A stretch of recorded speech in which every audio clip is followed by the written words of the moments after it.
All right, so let's jump right in today and try to decode what's really happening in the markets today. It's November 18th, 2024. We're diving deep into EQAI's latest market briefing. And trust me, you are going to want to hear this. It is definitely a day of mixed signals out there, that's for sure. Okay, so paint the picture for us. What's the overall market mood? Well, the major U.S. indices are all down today. We're talking the S&P 500, the Dow Jones, the Nasdaq, they're all down. And the tech-heavy Nasdaq is taking a particularly hard hit. Ouch. Not great news for tech investors. But EQAI mentioned something called sector rotation. What is that all about? So sector rotation, it's basically like musical chairs in the market. Investors get nervous and shift their money from one sector to another. Right now, they're moving away from growth stocks, especially in the tech sector. Those are perceived as riskier in uncertain times. Makes sense. So where are they moving their money? They're heading towards value stocks. Think of those as the reliable workhorses of the market. They may not be flashy or grow as quickly, but they tend to be more stable during economic downturn. So kind of like swapping out a high-growth startup for a blue-chip company that's been around for decades. Okay, that makes sense. Now, what about our favorite digital darlings? Bitcoin and Ethereum. How are they weathering the storm? That's interesting. They're holding relatively steady today with just some minor fluctuations. It seems the crypto market is starting to decouple from the traditional stock market, at least to some extent. So maybe crypto is becoming its own beast. Speaking of beasts, let's talk about the elephant in the room, inflation and interest rates. The Federal Reserve's recent comments have everyone on edge. What do they actually say? And why is the market so jittery? The Fed is basically playing a game of will they or won't they with interest rate hikes.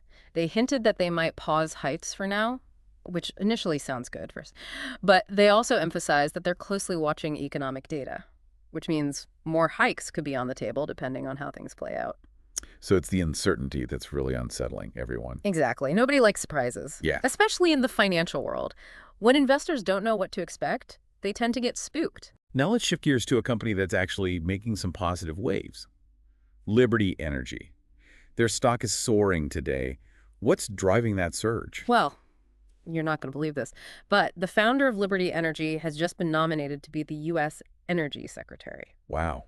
Talk about a power move. So how does that impact the company's stock? Investors are betting that this nomination could mean big things for Liberty Energy. They're anticipating favorable policies and a potential boost for the entire energy sector. It's fascinating how political developments can have such a direct impact on the markets. And speaking of influential moves, BlackRock just shook things up in the investment world. They converted one of their traditional mutual funds into an ETF, an exchange-traded fund. Help us break this down. Why is this such a big deal? BlackRock is a behemoth in the investment world, so when they make a move like this, everyone pays attention. What's really interesting here is that this conversion signals a major shift in investor behavior and preferences. So it's not just about BlackRock. It's about what this move says about the future of investing. Precisely. For years, mutual funds were the go-to investment vehicle. But ETFs have been gaining popularity, and this move by BlackRock could be a sign that ETFs are about to take center stage. But why are ETFs suddenly so popular? What are the advantages? Well, for starters, ETFs tend to have lower fees than traditional mutual funds, which is always appealing to investors. They also offer more flexibility. You can buy and sell them throughout the trading day, unlike mutual funds, which are priced only once a day. Okay, I'm starting to see why this is a big deal. It's like BlackRock is acknowledging that investors want more control, more flexibility, and less cost when it comes to managing their money. Yeah. So does this mean the end of mutual funds as we know them? It's probably too early to say. Yeah. But this move by BlackRock is definitely a game changer. It'll be interesting to see how other financial institutions respond. Now, let's take a closer look at some specific sectors.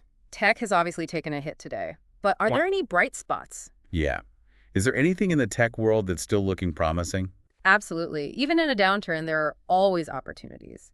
AI and cloud computing are still showing incredible growth potential. This dip in tech stocks might actually be a buying opportunity for long-term investors. So it's like a clearance sale for tech stocks. You could say that. Now with all the buzz around Liberty Energy and that big political appointment, are energy stocks the place to be right now? Yeah. Is it time to jump on the oil and gas bandwagon? Well, it's not quite that simple. While the new nomination could create a friendlier environment for energy companies, the energy landscape is rapidly evolving. It's important to consider both traditional and renewable energy sources. So diversification is key. Don't put all your eggs in one basket. even if it's an energy basket. Exactly. Now, what about the financial sector itself, especially after BlackRock's bold move? Yeah, what's the outlook there? I think this sector is all about adapting to the changing needs and expectations of investors. BlackRock's embrace of ETFs demonstrates that financial institutions are willing to innovate and find new ways to make investing more efficient and accessible. So it's like the financial world is undergoing a digital transformation, just like so many other industries. But this is all happening in the U.S., right? What about the global impact? The global economy is deeply interconnected, so what happens in the U.S. definitely has ripple effects around the world. For example, rising U.S. Treasury yields could attract foreign investment, which strengthens the dollar. But that could also put pressure on emerging markets. Yes, exactly. And that shift towards ETFs that we're seeing in the U.S., it could inspire international fund managers to rethink their own strategies as well. Okay, so it's a complicated web. But understanding these connections helps us see the bigger picture. Now for the million-dollar question. What does the future hold for the markets? Well, if there's one thing we can count on, it's that the markets will continue to be volatile, especially as we head towards the end of the year. So buckle up. It's going to be a bumpy ride. You could say that.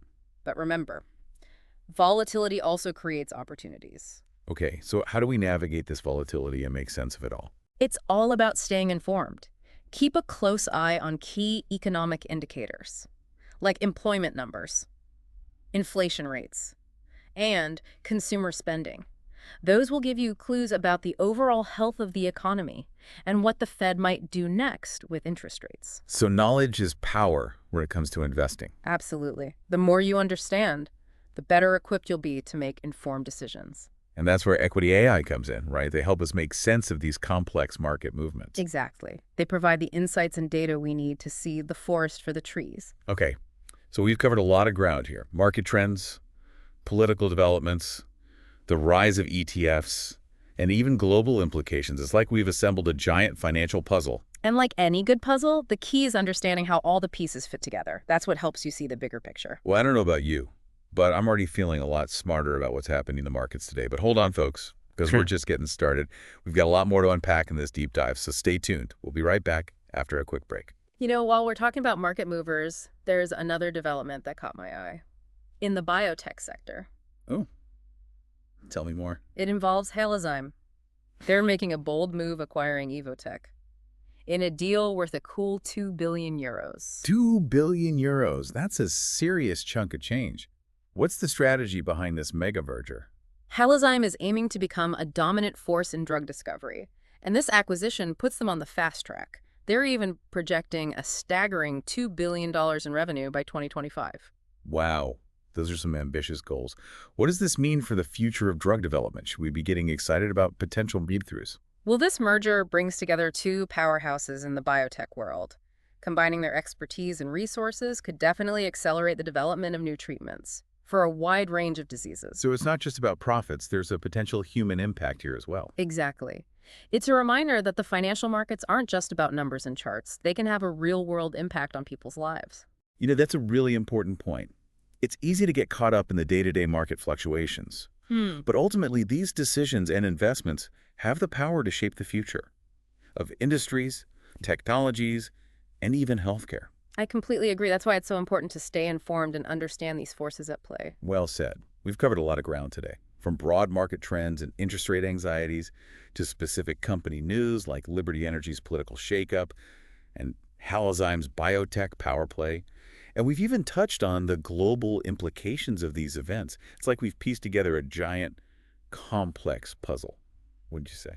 Absolutely. And like any good puzzle, the real satisfaction comes from seeing how all the pieces fit together to create a complete picture. Exactly. So let's take a moment to reflect. What stands out to you as the most surprising or insightful takeaway from our deep dive today? What really made you think, I didn't know that? For me, it's the BlackRock story. Their decision to convert a traditional mutual fund into an ETF is a powerful signal that the investment landscape is changing, and perhaps faster than many people realize. Yes. It's like a giant wake-up call to the financial industry. What about you? What surprised you the most today? I think the Liberty Energy nomination really got me thinking. It highlights the interconnectedness of politics, energy policy, and market reactions. It's a reminder that we can't analyze the markets in isolation. We have to consider the broader context. I think that's a brilliant insight. So for our listeners who are trying to make sense of all this information, what would you say is the key takeaway? I'd say the most important thing is to stay curious and engaged. The financial world can seem intimidating, but the more you understand, the more empowered you become as an investor and as a participant in the global economy. It's like anything else. The more you learn, the more confident you become. So don't be afraid to ask questions, do your research, and seek out expert insights. That's right. And remember, investing isn't just for the wealthy or the financially savvy. It's something everyone can participate in and benefit from. I love that perspective. It's about democratizing access to financial knowledge and empowering everyone to take control of their financial future. And speaking of the future, as we wrap up today's deep dive, let's leave our listeners with a final thought to ponder. Imagine a world where financial literacy is as common as knowing how to read or write. Wow, that's a powerful vision. Right? Imagine a world where everyone feels confident and equipped to make informed decisions about their money, their investments, and their overall financial well-being. What a difference that would make. It would be transformative. It would level the playing field and create a more equitable and prosperous society for everyone. Financial knowledge is truly empowering. Well said. So to our listeners, as you go about your day, think about the role that finance plays in your life and in the lives of those around you. Consider the impact of financial decisions, both big and small. And remember, it's never too late to start learning. Take that first step, embrace your curiosity, and explore the world of finance. You might be surprised at how much you discover and how empowered you feel. Absolutely. Thanks for joining us on the Deep Dive. We'll see you next time for another insightful exploration. Until then, keep learning, keep growing, and keep diving deep into the fascinating world of finance. Yeah, it all starts with that first step. Right. And sometimes people get intimidated by the financial world. They think it's only for experts or for people with a ton of money. Yeah, I think that's a common misconception. You don't need a fancy degree or a fortune to start learning and to start making smart financial decisions. Right, exactly. And there's so many resources available to help people get started, like financial advisors, .websites, .books, even podcasts like ours. Absolutely. And one of the most important things is to find resources that you trust and that resonate with you. Right. It's all about finding what works best for you and for your individual needs. Yeah. As we wrap up today's deep dive, it's striking how much ground we've covered. We explored the ups and downs of the markets, delved into the intricacies of ETFs, even pondered the impact of political decisions on the energy sector. Yeah, it has been quite a journey, and I think it highlights how dynamic and interconnected the financial world really is. No, it really does. But before we say goodbye, I want to leave our listeners with one final thought to mull over. Okay, I'm intrigued. Think about this. What if financial literacy was considered a fundamental life skill, just like reading, writing, or math?